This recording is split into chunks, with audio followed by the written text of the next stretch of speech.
ಉಪ್ಪಿನಂಗಡಿ ವಲಯದ ವ್ಯಾಪ್ತಿಯಲ್ಲಿ ಮರ ಅಕ್ರಮ ಸಾಗಾಟದ ವಿರುದ್ಧ ಅರಣ್ಯ ಇಲಾಖೆ ಕಟ್ಟುನಿಟ್ಟಿನ ಕ್ರಮ ಮುಂದುವರಿಸಿದ್ದು, ಗುರುವಾರ ಬೆಳಗಿನ ಜಾವ ರಾಷ್ಟ್ರೀಯ ಹೆದ್ದಾರಿ 75ರ ನೆಲ್ಯಾಡಿ ಸಮೀಪದ ಪೇರಿಶಾಂತಿ ಪ್ರದೇಶದಲ್ಲಿ ನಾನಾ ಕಾಡು ಜಾತಿಯ ಮರಗಳನ್ನು ಅಕ್ರಮವಾಗಿ ಸಾಗಿಸುತ್ತಿದ್ದ 10 ವೀಲ್ನ ಲಾರಿಯನ್ನು ವಶಕ್ಕೆ ಪಡೆದುಕೊಂಡಿದೆ.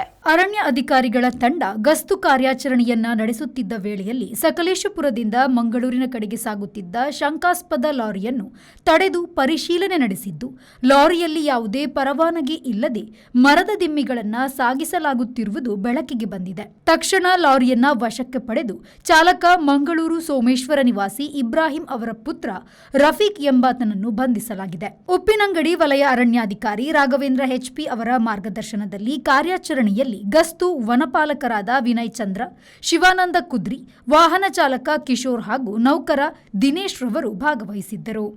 ಪ್ರಶಾಂತ್, ವಿ4 ನ್ಯೂಸ್, ನೆಲ್ಯಾಡಿ.